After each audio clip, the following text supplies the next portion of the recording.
So you've died. Finally, after years of inhaling mercury fumes and burning your eyebrows off trying to turn cow dung into gold, it's over. Except, it's not. You're still here. Welcome to your afterlife, a drafty tower filled with broken flasks, failed spells, unpaid debts, and your own disappointed ghost staring into the abyss. You weren't a genius, you weren't a prophet, you were just Carl the alchemist, and now you're Carl the flaunting regret. Let's explore why it truly sucks to be born as a failed alchemist's ghost. Back when you were alive, you thought you were destined for greatness. You read 2 Latin words and declared yourself a scholar. You wore a robe, spoke in riddles, and made smoke bombs with goat urine. Your dream. Turn base metals into gold. Your reality? Exploding flasks and irritated landlords. Every experiment ended with a boom, a fire, and someone yelling, "Oh, not again, Carl!" You had a cat. It left. You had a mentor. He caught fire. People called you eccentric. Then they called you cursed. Then they called you cursed. You became a punchline at local taverns. Hey, did you hear Carl turned lead into gold?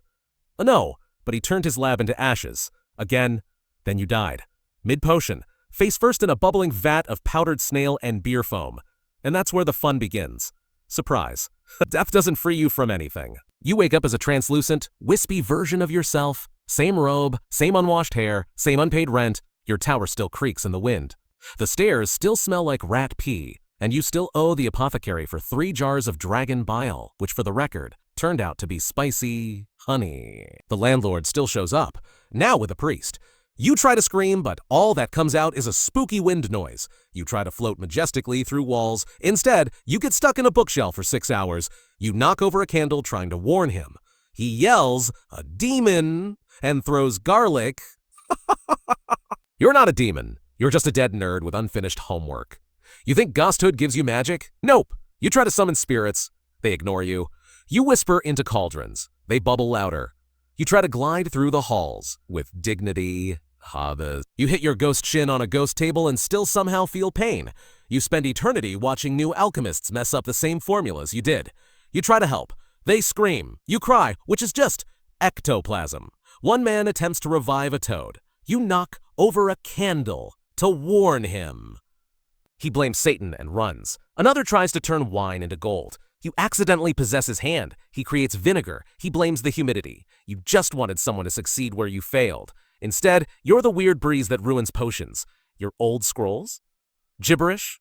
Your secret symbols? Misspelled. Your diagrams? Mostly doodles of cheese. Your masterpiece formula? It turns out to be just a soup recipe. Everyone thinks you were brilliant. You know the truth.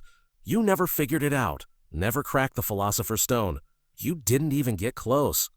You once confused lead with pigeon droppings. Your final project was supposed to create eternal youth. It gave you mild diarrhea, and then death. Now you get to float above your old desk every night and stare at the ink stains of your own mediocrity. It's like being haunted by yourself. You start rearranging your notes to pass the time and alphabetizing the ingredients. Listing failed dreams, rating your worst explosions. Top 3 include eyebrow fire, goat combustion, and the time you blackened the moon. You're still not sure how. You'd think being a ghost means peace and solitude. Wrong. Every week, a new wannabe wizard moves in. They light candles wrong. They chant in fake Latin. They insult your crystal collection. One tried to use your skull as a mug. Another thought your wand was a spoon. You scream at them from beyond. They call it bad vibes. They mess with your old notes. They paint over your pentagrams. They turn your lab into a yoga studio. You try to poltergeist them. They call a priest. He spills holy water on your ghost books. Now everything smells like wet guilt. You once moaned in Latin for 45 minutes to scare a visiting scholar. He transcribed it as poetry and published it. You're now accidentally famous as the ghost who invented romantic sadness.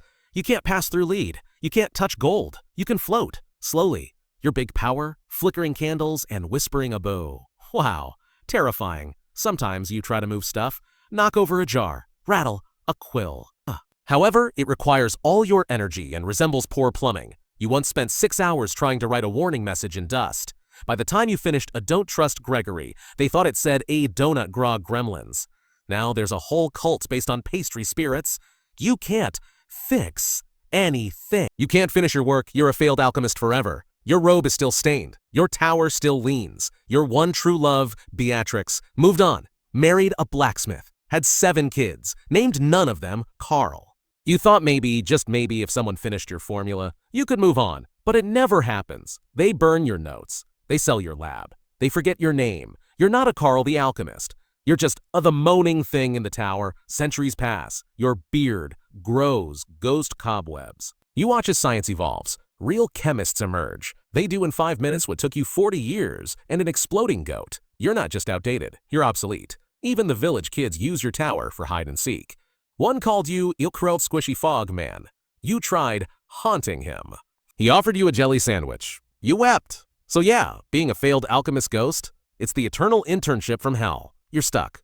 Miserable. Surrounded by bad memories and worse candle placements. Your only friends are the rats who nibble your old bones and occasionally nod at your ghostly sighs. Your legacy? A recipe for soup and a minor cult about donut demons. Pizza. Drop a comment if you want me to expose the tragic afterlife of a medieval jester, the ghost of a haunted pigeon, or the soul of a cat who knocked over a king's crown. Like, subscribe, and remember, even in death, some experiments never end, especially if your name was Carl.